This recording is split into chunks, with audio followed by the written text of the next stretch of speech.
और अब एक बड़ी ब्रेकिंग न्यूज आ रही है। आपको बता दें कि अतीक और अशरफ की जांच कर रही है एसआईटी और एसआईटी ने अब तक कुल 40 फुटेज जुटाए हैं। एसआईटी ने जंक्शन से कॉलविन अस्पताल तक 40 अलग अलग ठिकानों के फुटेज जुटाए हैं। स्टेशन रोड से अस्पताल तक के बीच मौजूद सभी सीसीटीवी कैमरों के फुटेज एसआईटी को मिल गए हैं। कुल 40 सीसीटीवी फुटेज एसआईटी को मिले हैं। अब ध्यान दीजिए कि जिस तरह से अतीक और अशरफ की हत्या हुई और 3 शूटर्स वहां पर पहुंचे हुए थे कॉलविन अस्पताल में, वो स्टेशन से लेके अस्पताल तक के बीच में हर एक फुटेज को जब एसआईटी खंगालेगी तो क्या इन 3 के अलावा और भी कोई था जिसने इन 3 शूटर्स को किसी तरह का सपोर्ट, लॉजिस्टिकल या एडमिन सपोर्ट किसी तरह का दिया। वहां लोकेशन पर पहुंचने से पहले किसी ने कैमरा हैंडओवर किया, किसी ने चैनल की माइक आईडी, प्रेस आईडी, या फिर केवल यही 3 लोग थे।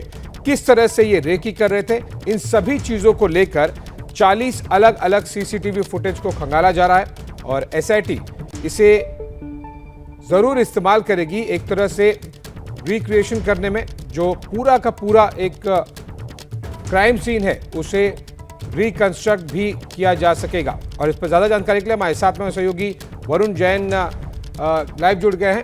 वरुण, 40 अलग अलग इलाकों के जगहों के स्पॉट्स के फुटेजेस जिस तरह से एसआईटी जमा कर रही है, यह साफ है कि यह रिकंस्ट्रक्शन की तरफ बढ़ रहा है पूरा का पूरा क्राइम सीन।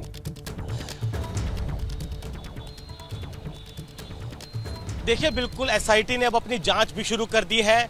जो तीनों आरोपी हैं उनसे पूछताछ भी शुरू कर दी है। इसी बीच साथ में उन सीसीटीवी फुटेज को भी पुलिस ने खंगालना शुरू कर दिया है। करीब 40 से ज़्यादा सीसीटीवी फुटेज एसआईटी के हाथ लगे हैं। सीसीटीवी से जो बेहद महत्वपूर्ण इसलिए हो जाती है कि कितने दिन से ये रैकी कर रहे थे, कहाँ कहाँ छुप रहे थे, कहाँ से ये उनका पीछा करते हुए अतीक और अशरफ तक पहुँचे थे, तो किस तरीके से इनकी पूरी प्लानिंग थी, कितने दिन पहले से ये प्लानिंग की तैयारी कर रहे थे और पीछा कर रहे थे। ऐसे कई अहम सवाल हैं जो कि सीसीटीवी फुटेज के जरिए कनेक्ट होंगे और उन्हीं सवालों को फिर आगे इन तीनों आरोपियों के सामने रखकर पुलिस इन्हें क्रॉस क्वेश्चन करेगी, जिससे कि जो सच है वो सामने आया जा सके। क्योंकि शुरुआत से ही इनका कहना था कि हमने इस हत्याकांड को अंजाम सिर्फ इसलिए दिया क्योंकि हम बड़े कुख्यात गैंगस्टर बनना चाहते हैं, लेकिन ये सब अधूरे जवाब है, पुलिस को जांच भटकाने के लिए कर रहे हैं। इसीलिए ये जो क्रॉस क्वेश्चनिंग के लिए जो एविडेंस है वो बहुत ज़्यादा महत्वपूर्ण हो जाते हैं। अब पुलिस ने इन सभी आरोपियों से पूछताछ शुरू कर दी है। एक एक कर सब सवालों के जवाब हासिल किए जाएंगे कि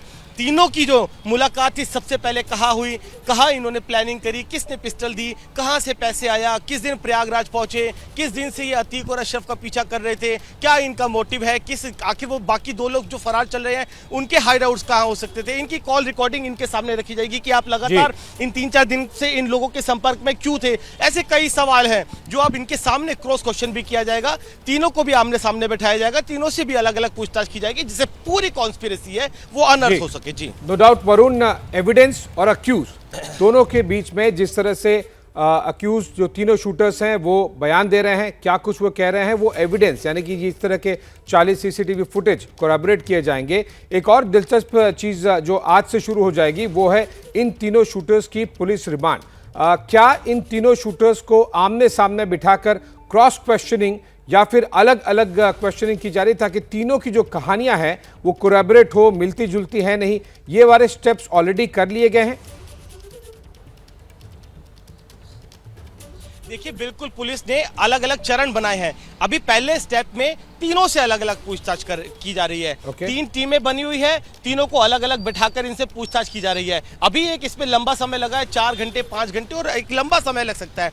उसके बाद जो तीनों पूछताछ में बताएंगे उनको एग्जामिन किया जाएगा। उसके बाद 2 आरोपियों को आमने सामने बैठाया जाएगा और उनके सामने उनके बयान रखे जाएंगे कि आपने ये कहा था और आप तो ये कह रहे थे। कहीं ना कहीं जो कॉन्ट्रडिक्शन है उससे उन्हें फेस कराया जाएगा। उसके बाद तीसरे चरण के अंदर तीनों आरोपियों को आमने सामने बैठाया जाएगा और उनके बयान उनके सामने रखेंगे, जिससे कि ज्यादा से ज्यादा जो कॉन्ट्रडिक्शन है, जो झूठ है, वो बेपर्दा हो सके और सच सामने आ सके। एक बहुत ही तैयारी की है एसआईटी ने, अलग अलग टीमें बनाई है जो इस तरीके से काम करेगी। एक टीम जो इस समय सीसीटीवी पर काम कर रही है, एक टीम जो है इनसे पूछताछ के लिए काम कर रही है, एक टीम उस जगह पर छापेमारी कर रही है जहां से इन्होंने जो वेपन है वो प्रोक्योर किए थे। तो एक एसआईटी का मकसद ही यही है कि हर एंगल पर अलग अलग तरीके से बड़ा स्पेशलाइज तरीके से जांच हो, जिससे कि बड़ी कॉन्स्पिरेसी जो इनके सीने में जो राज दफन है उनको बेपर्दा किया जा सके और हासिल किया जा सके। बिल्कुल वरुण, आप हर एक डेवलपमेंट पर नजर बना के रखिएगा और भी अपडेट्स के लिए हम आपके पास आते रहेंगे। फिलहाल के लिए बहुत बहुत शुक्रिया। क्या मजबूरी है मेरी, बताइए।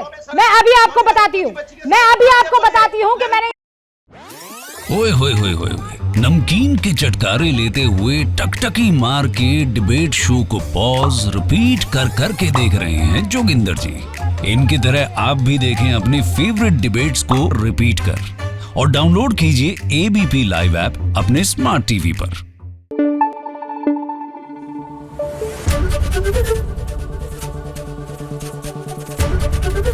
एबीपी न्यूज आपको रखे आगे।